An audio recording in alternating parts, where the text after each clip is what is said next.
അപ്പം നമ്മൾ കഴിഞ്ഞ ആഴ്ച ഡിസ്കസ് ചെയ്ത വിഷയം അന്യഭാഷ പിന്നെ വ്യാഖ്യാന വരം എന്നുള്ള ഈ രണ്ട് വരങ്ങളെ പറ്റിയാണ്.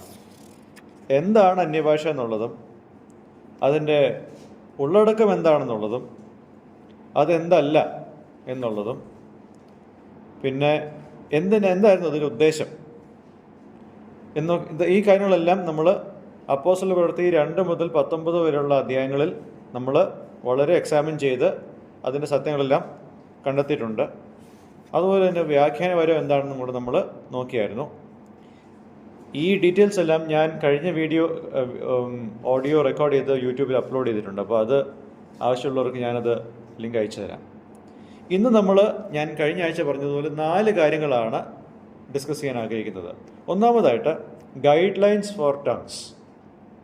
അന്യഭാഷ എന്നുള്ള കൃപാവരം അത് പ്രവർത്തനത്തിൽ കൊണ്ടുവരുമ്പോൾ പാലിക്കേണ്ട മാർഗനിർദ്ദേശങ്ങൾ എന്തൊക്കെയാണത്? നമുക്ക് 3 കാര്യങ്ങൾ ഇതിനുള്ള ബന്ധത്തിൽ ചിന്തിക്കാം. ആദ്യമായിട്ട് 1 കൊരിന്ത്യർ 14 അധ്യായത്തിൻ്റെ 26 വാക്യം.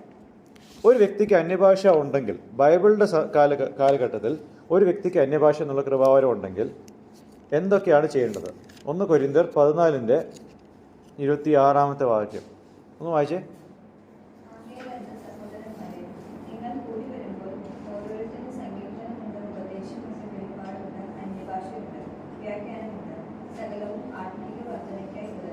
അതെ, അന്യഭാഷ മാത്രമല്ല, എല്ലാ കൃപാവരങ്ങളും എല്ലാ ആക്ടിവിറ്റീസും ആത്മീയ വർധനയ്ക്കായിട്ടാണ് ഉപയോഗിക്കേണ്ടത്. കൊരിന്ത്യയിലെ ആൾക്കാർ ചെയ്ത പോലെയല്ല. കൊരിന്ത്യ ആൾക്കാർ എങ്ങനെയാണ് ചെയ്തത്? അവരുടെ സുപ്പീരിയർ ആറ്റിറ്റ്യൂഡ്, അവർ ശ്രേഷ്ഠരാണെന്നുള്ള മനോഭാവം മറ്റുള്ളവരുടെ മേൽ അടിച്ചേൽപ്പിക്കാൻ വേണ്ടിയിട്ടാണ് അന്യഭാഷ ഉപയോഗിച്ചുകൊണ്ടിരുന്നത്. അങ്ങനെ ആയിരിക്കരുത്. ഏത് കൃപാവരവും മറ്റുള്ളവരെ ബിൽഡപ്പ് ചെയ്യാനായിരിക്കണം, അല്ലാതെ ഞാൻ അവനേക്കാൾ ശ്രേഷ്ഠനാണ് എന്ന് പറയാൻ വേണ്ടിയിട്ടാകരുത്. അതാണ് ഒന്നാമത്തെ മാർഗനിർദ്ദേശം. രണ്ടാമതായിട്ട്, rather than a mob speech of tongues, there must be a conscious seeking of order, where 2 or at the most 3 each speak in turn, and there should be someone who interprets. ഇതിൻ്റെ അടുത്ത വാക്യം തന്നെ 27 വാക്യം, ഒരു വ്യക്തി അന്യഭാഷയിൽ സംസാരിക്കുമ്പോൾ എന്തൊക്കെയാണ് ചെയ്യേണ്ടത്? അപ്പോൾ പൗലോസ് ഒരിക്കലും ഈ ഭാഗത്ത് കൂട്ടത്തോടെയുള്ള അന്യഭാഷ സംസാരം അതിനെപ്പറ്റി പറയുന്നില്ല.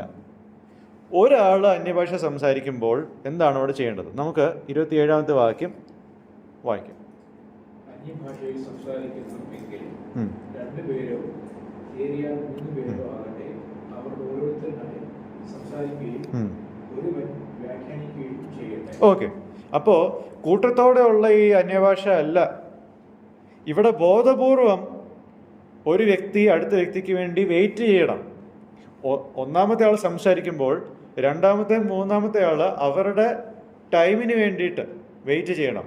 ഇതങ്ങനെയല്ലല്ലോ. നമ്മൾ കാണുന്ന അന്യഭാഷ ഒരുമാതിരി കൂട്ടത്തോടെയുള്ള അൺഇൻ്റലിജിബിൾ വേർഡ്സ് ആണ് പറയുന്നത്. എന്നാൽ ബൈബിൾ പറയുന്നത് ഇങ്ങനൊരു ക്രമം വേണം. അപ്പോൾ ഉള്ളത് ബോധപൂർവം ചെയ്യുന്നതാണ്, അല്ലാതെ ഉന്മാദ അവസ്ഥയിൽ ചെയ്യുന്ന കാര്യമല്ല. അങ്ങനെ ചെയ്യുകയും വേണം. അതോടൊപ്പം തന്നെ അത് വ്യാഖ്യാനിക്കുകയും വേണം. കാരണം ഞാൻ പറഞ്ഞതുപോലെ അന്യഭാഷ എന്ന് പറയുമ്പോൾ ആ ഭാഷ കേൾവിക്കാർക്ക് മനസ്സിലാവുന്നതും സംസാരിക്കുന്ന ആൾ അത് അറിഞ്ഞിട്ടില്ലാത്ത ഭാഷയാണ്. സംസാരിക്കുന്ന ആൾക്കാണ് അത് അന്യം, കേൾവിക്കാർക്കല്ല. എന്നാൽ മറ്റ് സാഹചര്യങ്ങളിൽ സംസാരിക്കുന്ന ആൾക്കും കേൾവിക്കാർക്കും ഒരുപോലെ അന്യമായിട്ടുള്ള എക്സിസ്റ്റിംഗ് ആയിട്ടുള്ള ഭാഷ സംസാരിക്കുമ്പോൾ അത് ക്രമമായിട്ട് തന്നെ ചെയ്യണം.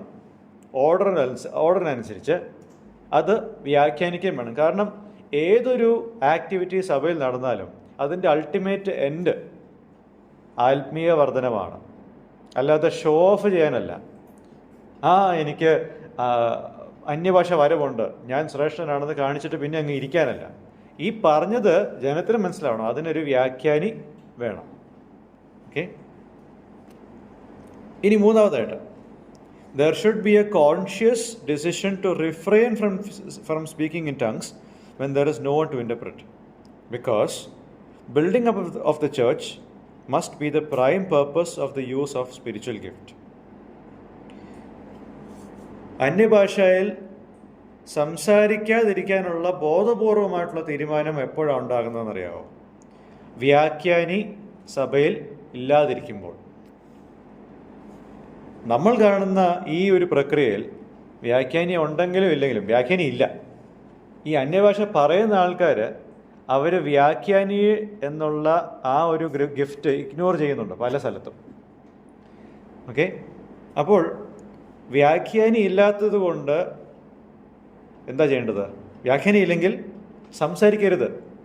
കൃപാവരമുണ്ട്, പക്ഷെ അത് ജനങ്ങളിലേക്ക് എത്തിച്ചേരുവാൻ മാത്രമുള്ള ഒരു മാധ്യമം അവിടെ ഇല്ലെങ്കിൽ മിണ്ടരുത്, അവിടെ ഇരുന്നോണം.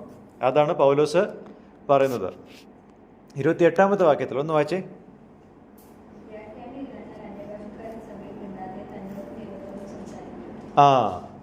അവൻ തന്നോടും ദൈവത്തോടും സംസാരിക്കട്ടെ. ഓക്കെ, വേറൊരു കാര്യം കൂടെ നമ്മൾ മനസ്സിലാക്കേണ്ടത്, അന്യഭാഷ എന്ന് പറയുമ്പോൾ പല ആൾക്കാരും ചിന്തിക്കുന്നത് അത് പ്രൈമറിലി ദൈവത്തോടുള്ള കാര്യമാണെന്നാണ്. പക്ഷെ നമ്മൾ മനസ്സിലാക്കേണ്ടത് ഇത് ദൈവത്തോടുമുള്ള സംസാരമാണ്, മനുഷ്യരോടുമുള്ള സംസാരമാണ്. പ്രാഥമികമായിട്ട് ഇത് മനുഷ്യരോട് സംസാരിക്കാൻ, അല്ലെങ്കിൽ മനുഷ്യരുടെ കേൾവിയിൽ ചെയ്യാനാണിത് തന്നിരിക്കുന്നത്. പക്ഷേ ഏതെങ്കിലും ഒരു സാഹചര്യത്തിൽ മനുഷ്യർക്കിത് മനസ്സിലാവാനുള്ള മാധ്യമം അവിടെ ഇല്ലെങ്കിൽ മിണ്ടാതിരിക്കണം, ബോധപൂർവം മിണ്ടാതിരിക്കണം. എന്തുകൊണ്ടാണ്? ഞാൻ പറഞ്ഞതുപോലെ ഇവിടെ സഭയിൽ ആത്മീക വരങ്ങൾ ഉപയോഗിക്കുന്നതിൻ്റെ മെയിൻ ഉദ്ദേശം സഭയെ വളർത്താൻ വേണ്ടിയിട്ടാണ്. ഏത് കൃപാവരവും അന്യഭാഷയും ഉപയോഗിക്കേണ്ടത് സഭ വളരാൻ വേണ്ടിയിട്ടാണ്. അങ്ങനെ വളരാൻ ഉള്ള ഒരു മാധ്യമം അവിടെ ഇല്ലെങ്കിൽ മിണ്ടരുത്. പക്ഷെ ഇവിടെ അതല്ല, മിണ്ടും. അപ്പോൾ ഇതൊക്കെയാണ് മാർഗനിർദ്ദേശങ്ങൾ. ഇനി അടുത്ത ചോദ്യം, do all speak in tongues? എല്ലാവരും അന്യഭാഷയിൽ സംസാരിക്കുമോ എന്നുള്ളത് നമുക്ക് 1 കൊരിന്ത്യർ 12-ാമത്തെ അധ്യായത്തിൻ്റെ 29-ഉം 30-ഉം വാക്യങ്ങൾ നമുക്കൊന്ന് നോക്കിയിട്ട് പറയാം.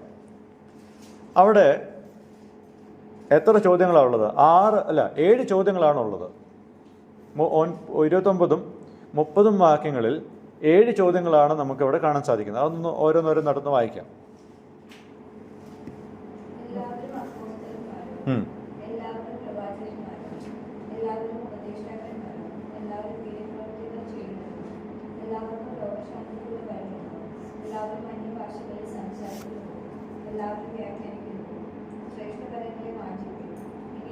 മതി 7 ചോദ്യങ്ങളുടെയും ഒരു ഒറ്റ ഉത്തരമേ ഉള്ളൂ. Do all speak in tongues? No. എല്ലാവരും അന്യഭാഷ സംസാരിക്കുന്നില്ല. എല്ലാവരും അപ്പോസ്തലന്മാരാണോ? അല്ല. പ്രവാചകന്മാരാണോ? അല്ല. അപ്പോൾ ആർക്ക് ഏതൊക്കെ ആത്മീയ വരങ്ങൾ ലഭിക്കണമെന്ന് ആരാണ് തീരുമാനിക്കുന്നത്? ആത്മാവാണ് തീരുമാനിക്കുന്നത്. അതാണ് നമ്മൾ 12-ാമത്തെ അധ്യായത്തിൻ്റെ 8 മുതൽ 11 വരെയുള്ള വാക്യങ്ങളിൽ കാണുന്നത്. 11-ാമത്തെ വാക്യത്തിൽ the one and the same spirit works all these things, distributing to each one individually just as he wills. തനിക്ക് ബോധിച്ചതുപോലെയാണ് ആത്മാവ് ക്രിസ്തുവിൻ്റെ ജനങ്ങൾക്ക് കൃപാവരങ്ങൾ കൊടുക്കുന്നത്. ആർക്ക് എന്തൊക്കെ വേണമെന്ന് തീരുമാനിക്കുന്നത് ലഭിക്കുന്ന ആളല്ല, കൊടുക്കുന്നയാളാണ്. അപ്പോൾ ആ ഒരു ലോജിക്ക് നമ്മൾ എടുക്കുകയാണെങ്കിൽ അന്യഭാഷ സംസാരിക്കുമ്പോൾ അതിൻ്റെ തീരുമാനം ആത്യന്തികമായിട്ട് ആത്മാവാണ് ചെയ്യേണ്ടത്, നമ്മളല്ല. അപ്പോൾ അതുകൊണ്ട് തന്നെ എല്ലാവർക്കും ഈ കൃപാവരം ഇല്ല എന്നുള്ളത് നമ്മൾ മനസ്സിലാക്കേണ്ട 2-ാമത്തെ വസ്തുതയാണ്. 3, is tongues a sign of one's salvation? ഒരു വ്യക്തിയുടെ രക്ഷയുടെ അടയാളമായിട്ടാണോ അന്യഭാഷ ഇരിക്കുന്നത്? ഒരിക്കലുമല്ല. ചില കൂട്ടർ ആത്മാവിൻ്റെ വാസം നിങ്ങളിൽ ഉണ്ടെന്ന് സ്ഥാപിക്കാൻ നിങ്ങൾക്ക് അന്യഭാഷ വേണമെന്ന് ശഠിക്കുന്നവരുണ്ട്. എന്നാൽ അവരോട് നമുക്ക് വചനപ്രകാരം പറയാനുള്ള കാര്യം, ഒരു വ്യക്തിയുടെ രക്ഷയുടെ അടയാളമല്ല അന്യഭാഷ. കാരണം അപ്പോസ്തല പ്രവൃത്തിയിൽ നമ്മൾ കണ്ടത് 3 തവണ മാത്രമാണ് കേൾവിക്കാരുടെ ഇടയിലും വിശ്വാസികളുടെ ഇടയിലും അന്യഭാഷ നടന്നിട്ടുള്ളത്. 3 തവണ. 2-ാമത്തെ അധ്യായത്തിൽ, 10-ാമത്തെ അധ്യായത്തിൽ, 19-ാമത്തെ അധ്യായത്തിൽ 3 തവണ മാത്രമേ നടന്നിട്ടുള്ളൂ.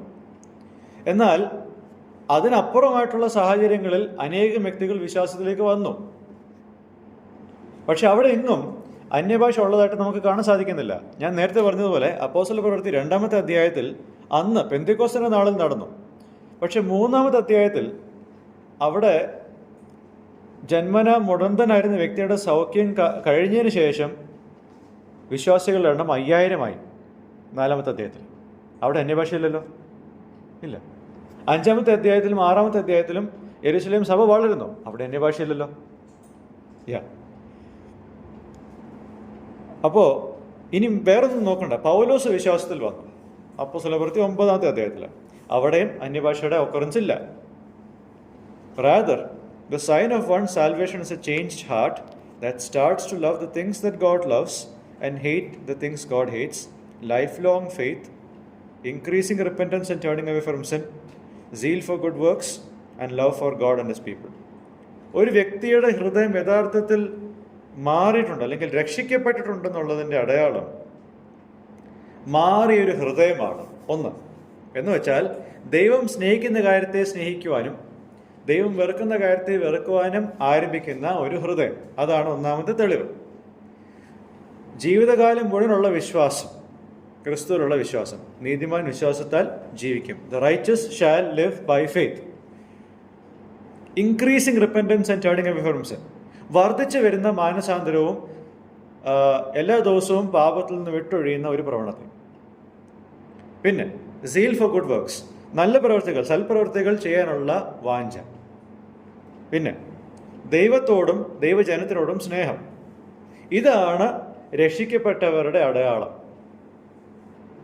രക്ഷിക്കപ്പെട്ടവരിൽ എല്ലാവർക്കും ഇതുണ്ടാവും. എന്നാൽ എല്ലാ രക്ഷിക്കപ്പെട്ടവരും അന്യഭാഷ സംസാരിക്കത്തില്ല. ബൈബിളിൽ ഞാൻ കഴിഞ്ഞ ആഴ്ച പറഞ്ഞതുപോലെ അന്യഭാഷ എന്നുള്ള വിഷയത്തെപ്പറ്റി കേവലം 5 അധ്യായങ്ങൾ മാത്രമേ സംസാരിക്കുന്നുള്ളൂ. 5 അധ്യായങ്ങൾ അല്ലെങ്കിൽ 6 അധ്യായങ്ങൾ മാത്രമേ സംസാരിക്കുന്നുള്ളൂ. ഇത് ഇത്രയേ ഉള്ളൂ. പുതുനിയമത്തിൽ ഇത്രയേ ഉള്ളൂ എങ്കിൽ പോലും ഒരുതരം അൺഹെൽത്തി ഫോക്കസാണ് പല സഭാവിഭാഗങ്ങളും ഈ ഒരു കാര്യത്തിൽ ഊന്നൽ കൊടുക്കുന്നത്. Unhealthy focus. And it is dangerous. അത് അപകടം പിടിച്ചൊരു കാര്യമാണ്. കാരണം it adds to the gospel by insisting that this needs to accompany faith when the rest of the New Testament does not mention it at all. ഈ ഒരു പ്രവണത അപകടം പിടിച്ചൊരു കാര്യമാണ്. കാരണം ഇവർ പറയുന്നത് വിശ്വാസത്തോട് കൂട്ടിച്ചേർക്കുന്ന അല്ലെങ്കിൽ കൂട്ടിച്ചേർക്കപ്പെടുന്ന ഒരു കാര്യമായിട്ട് ഇത് മാറുകയാണ്. സുവിശേഷം വികലമായിക്കൊണ്ടിരിക്കുകയാണ്. അന്യഭാഷ എല്ലാ വിശ്വാസികളിലും ഉണ്ടാവണം എന്ന് പറയുമ്പോഴുള്ള അപകടം മനസ്സിലാവുന്നുണ്ടോ? പുതുനിയമം അതിനെപ്പറ്റിയൊന്നും പറയുന്നില്ല. എല്ലാ വിശ്വാസികളും അന്യഭാഷയെ സംസാരിക്കണമെന്ന് പുതുനിയമം പറയുന്നില്ല. പക്ഷേ ഇത് പറയുന്നവർ സുവിശേഷത്തെ വികലമാക്കുന്നു. അതാണ് അപകടം. അതിനെ ഒരിക്കലും നമ്മൾ എൻ്റർചേഞ്ച് ചെയ്യാൻ പാടില്ല. കാരണം ക്രിസ്തു ക്രൂശിൽ നിവർത്തിച്ച വേലയിൽ നിന്നും മനുഷ്യൻ്റെ ഫോക്കസിനെ നീക്കി മാറ്റുന്നു. കാരണം പിന്നെ ആൾക്കാർക്കുള്ള വറി ഇതാ, അയ്യോ എനിക്ക് അന്യഭാഷയെ സംസാരിക്കാൻ പറ്റുന്നില്ല. അല്ലാതെ ക്രൂശിൽ നോക്കി വിശ്വാസം അർപ്പിക്കുക എന്നുള്ളതല്ല അവിടുത്തെ ഫോക്കസ്. ക്രൂശ് പ്ലസ് അന്യഭാഷ, അതാണ് ഇതിലെ വൈകൃതം. പിന്നെ 1 കൊരിന്ത്യർ 12:11 ഇത് നിൽക്കുന്നത്. എല്ലാ വിശ്വാസികൾക്കും അന്യഭാഷ ഉണ്ടാവണമെന്ന് പറയുമ്പോൾ 11-ാമത്തെ വാക്യത്തിൽ പറയുന്നുണ്ട്, ആത്മാവ് തനിക്ക് ബോധിച്ചവർക്കായിട്ടാണ് ഇത് കൊടുക്കുന്നത്. അല്ലാതെ നമുക്ക് പിടിച്ചു വാങ്ങാൻ അർഹതയില്ല ഈ കാര്യം. എല്ലാവരും ഇത് പറയുന്നില്ല എന്നുള്ളത്. ഇനി കാതലായിട്ടുള്ള ചോദ്യമാണ്, ഡു ടങ്സ് എക്സിസ്റ്റ് ടുഡേ? അന്യഭാഷ എന്നുള്ള കൃപാവരം ഇന്ന് നിലനിൽക്കുന്നുണ്ടോ? We know that tongues as a gift existed at a time when the canon was not yet complete, so that the message of the cross would be confirmed to the hearers. നമുക്കറിയാവുന്നതുപോലെ ബൈബിളിൻ്റെ എല്ലാ പുസ്തകങ്ങളും പൂർത്തിയാകാത്തൊരു കാലഘട്ടത്തിലാണ് അന്യഭാഷ എന്നുള്ള കൃപാവരം ഒരു അടയാളപരമായിട്ട് നിലനിന്നത്. എന്തുകൊണ്ടാണ്? കേൾവിക്കാർക്ക് ക്രൂശിൻ്റെ സന്ദേശം ഉറപ്പിക്കാൻ വേണ്ടിയിട്ടാണ് ആ കൃപാവരം അന്ന് ഉണ്ടായിരുന്നത്. അതിൻ്റെ ഉദ്ദേശം പൂർത്തിയാക്കിയതിന് ശേഷം AD 60-കളിൽ അന്യഭാഷ സീനിൽ നിന്നും മാറി മാറി പതുക്കെ മാറുന്നതായിട്ട് നമുക്ക് കാണാൻ സാധിക്കുന്നുണ്ട്. സത്യം പറഞ്ഞാൽ ആദ്യ നൂറ്റാണ്ടിൽ തന്നെ അതിൻ്റെ ഒക്കറൻസസ് കുറഞ്ഞു വരികയാണ്. പൗലോസ് കാരാഗ്രഹത്തിൽ, അതായത് റോമൻ കാരാഗ്രഹത്തിലാവുന്നതിന് മുമ്പ് തീർന്നുപോയ കാര്യമാണ് അന്യഭാഷ. പിന്നെ ഇപ്പോൾ സുവിശേഷം അനേകം സംസ്കാരങ്ങളിൽ, അനേകം ഭാഷകളിൽ വ്യാപിച്ചതിന് ശേഷം മിക്കവാറും പല ഭാഷകളിൽ ബൈബിൾ തർജ്ജിമ ചെയ്യുന്നത് നമ്മൾ ഇന്ന് കാണുന്നൊരു കാര്യമാണ്. The Bible revelation being available in almost every language today. ഒട്ടുമിക്ക ഭാഷകളിലും ഇന്ന് ബൈബിൾ തർജ്ജിമ ചെയ്തിട്ടുണ്ട്, ഒന്നെങ്കിൽ ഭാഗികമായിട്ട് അല്ലെങ്കിൽ പൂർണ്ണമായിട്ട്. And with the number of believers united to each other from various cultures and tribes and nations, there is no need for the gift of tongues today. ലോകത്തിലുള്ള അനേകം സംസ്കാരങ്ങളിൽ നിന്നും, ഗോത്രങ്ങളിൽ നിന്നും, രാജ്യങ്ങളിൽ നിന്നും വിശ്വാസികൾ ഒരുമിച്ച് നിൽക്കുമ്പോൾ ഇന്ന് അന്യഭാഷ എന്നുള്ള കൃപാവരത്തിൻ്റെ ആവശ്യമില്ല. എൻ്റെ വ്യക്തിപരമായിട്ടുള്ള അഭിപ്രായം, അതിന്ന് ആദിമ നൂറ്റാണ്ടിലുള്ളതുപോലെ നിലനിൽക്കുന്നില്ല എന്നുള്ളതാണ്. ഇന്ന് ഒരു സ്ഥലത്തും അന്യഭാഷ നടക്കുമ്പോൾ ലോകത്ത് ഓൾറെഡി സംസാരിക്കുന്ന ഒരു ഭാഷ അല്ല സംസാരിക്കുന്നത്. മനസ്സിലാവുന്നുണ്ടോ? ഇന്ന് ലോകത്ത് എക്സിസ്റ്റ് ചെയ്യുന്ന ഒരു ഭാഷയല്ല അന്യഭാഷയിൽ സംസാരിക്കുന്ന ഒരാൾ സംസാരിക്കുന്നത്. അതുകൊണ്ട് തന്നെ അതിന്നില്ല. ആദിമ നൂറ്റാണ്ടിലുള്ളതുപോലെ ഇന്നില്ല എന്നുള്ളതാണ് എൻ്റെ വ്യക്തിപരമായിട്ടുള്ള അഭിപ്രായം വചനത്തിൻ്റെ അടിസ്ഥാനത്തിൽ. A lot of people insist on non-cessation of tongues and for argument's sakes we can agree with them. പല ആൾക്കാരും അന്യഭാഷ നിന്ന് പോയിട്ടില്ല എന്ന് പറയുന്നുണ്ട്. ശരി, ഒരു വാദത്തിന് വേണ്ടിയിട്ട് നമുക്ക് അവരുടെ കൂടെ നിൽക്കാം. ഇനി അത് സത്യമാണെങ്കിലും ചില പ്രശ്നങ്ങളുണ്ട്. If it is true that the tongues exist today, there are still problems. എന്താണ് ചില പ്രോബ്ലംസ്? ഞാൻ 4 പ്രോബ്ലംസ് പറയാം. All of what we hear as tongues are not existing languages being spoken today. ഇന്ന് നമ്മൾ അന്യഭാഷ എന്നുള്ള ഒരു പ്രതിഭാസം അത് കാണുമ്പോൾ മനസ്സിലാക്കുന്നത് ലോകത്തെങ്ങും സംസാരിക്കുന്ന ഭാഷകളല്ല പറയപ്പെടുന്നത്. That's one. Second, they come only when there is a specific speed or tempo of a song. ഒരു പാട്ടിൻ്റെ ഏതെങ്കിലും ഒരു ഭാഗം അല്ലെങ്കിൽ ഏതെങ്കിലും ഒരു സ്പീഡ് അവിടെ വരുമ്പോൾ മാത്രമാണ് അന്യഭാഷ കൂടുതൽ വരുന്നത്. അതിനു മുമ്പ് എന്താ വരാത്തെ? അതൊക്കെ പോട്ടെ. ഇനി അപ്പോസ്തല പ്രവൃത്തിയിൽ 2-ാമത്തെ അധ്യായത്തിൽ അവരാരും പാട്ട് പാടിക്കൊണ്ടിരിക്കുമ്പോഴല്ല അന്യഭാഷ സംസാരിച്ചത്.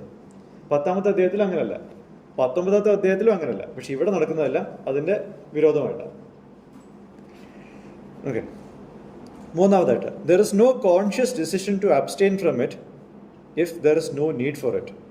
ഒരു സദസ്സിൽ ഒരു വ്യക്തിക്ക് അന്യഭാഷ ഉണ്ട്, പക്ഷേ അത് അവിടെ ആവശ്യമില്ലെങ്കിൽ സ്വമേധയ അത് ഉപയോഗിക്കാതിരിക്കുന്ന ഒരു പ്രവണത ഞാൻ കാണുന്നില്ല.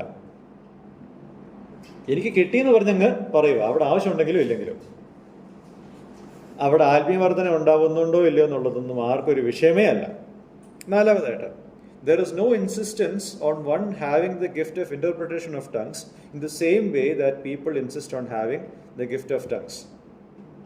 ഒരു വ്യക്തിക്ക് അന്യഭാഷ ലഭിച്ചു എന്നുള്ള അതേ പ്രാധാന്യം അന്യഭാഷയുടെ ഇൻ്റർപ്രിട്ടേഷൻ, വ്യാഖ്യാനപരത്തിനും ആരും ഒരു ഊന്നൽ കൊടുക്കുന്നില്ല. ഇത് രണ്ടും ബാലൻസ് ചെയ്ത് പോകണം. ഒരു സദസ്സിൽ ഇത് രണ്ടും വേണം. പക്ഷേ ഇങ്ങനെയുള്ള ചിലരുടെ ഫോക്കസ് ഒരെണ്ണത്തിൽ മാത്രമാണ്. മറ്റേത് ആരും ഒട്ട് ചോദിക്കുന്നുമില്ല, അന്വേഷിക്കുന്നുമില്ല. അതാണ് ഞാൻ കാണുന്ന 4-ാമത്തെ problem. There is no balance in their perspective on this issue. ചുരുക്കി പറഞ്ഞാൽ, there is no church that exercises the gift of tongues today as per biblical instructions. Bible നിർദ്ദേശിക്കുന്ന മാർഗനിർദ്ദേശം അനുസരിച്ച് ഭാഷാവരം പ്രയോഗിക്കുന്ന ഒരു സഭയും ഇന്ന് ഈ ലോകത്തില്ല. Therefore, those who claim that tongues still exist today still are at fault for not displaying tongues and interpretation of tongues the way Bible puts it. ഇനി അഥവാ അന്യഭാഷ ഉണ്ടെന്ന് സ്ഥാപിക്കുന്ന സഭകൾ, അവർക്ക് പിന്നെ ഒരു പ്രശ്നമുണ്ട്. ബൈബിൾ പറയുന്നത് പോലെ അന്യഭാഷയും വ്യാഖ്യാനപരവും പ്രദർശിപ്പിക്കാൻ ഇവർക്ക് കഴിയുന്നില്ല. That's the problem. അപ്പോൾ ഇതിന് ഒരു ആപ്ലിക്കേഷൻ ഞാനൊന്ന് കൊണ്ടുവരാൻ ആഗ്രഹിക്കുന്നുണ്ട്. There are lots of people in social media whose convictions are skewed on the issue of tongues. ഈ ഭാഷാവരത്തിൻ്റെ കാര്യത്തിൽ വികലമായ അഭിപ്രായമുള്ള അനേകം വ്യക്തികൾ സോഷ്യൽ മീഡിയയിൽ ഇന്ന് സജീവമാണ്. Be careful when you listen to their sermons and messages. അവരുടെ സന്ദേശങ്ങളും അവരുടെ പ്രസംഗങ്ങളും കേൾക്കുമ്പോൾ സൂക്ഷ്മതയോടെ നിങ്ങളെ തന്നെ സൂക്ഷിച്ചുകൊണ്ട് വേണം കേൾക്കാൻ. അതെന്തുകൊണ്ടാണെന്നറിയോ? ബൈബിളിൽ 1189 അധ്യായങ്ങളുണ്ട്. 189 ചാപ്റ്റേഴ്സ്. അതിൽ 5 മാത്രമേ ഉള്ളൂ, അല്ലെങ്കിൽ 6 മാത്രമേ ഉള്ളൂ അന്യഭാഷയെ പറ്റി പറയുന്നത്. എന്നാൽ അവരുടെ ഫോക്കസ് മുഴുവൻ ഇതിൽ മാത്രമേ ഉള്ളൂ. ബാക്കി ഒന്നിനെ പറ്റി ഒന്നും അറിയുകയും വേണ്ട, സംസാരിക്കുകയും വേണ്ട.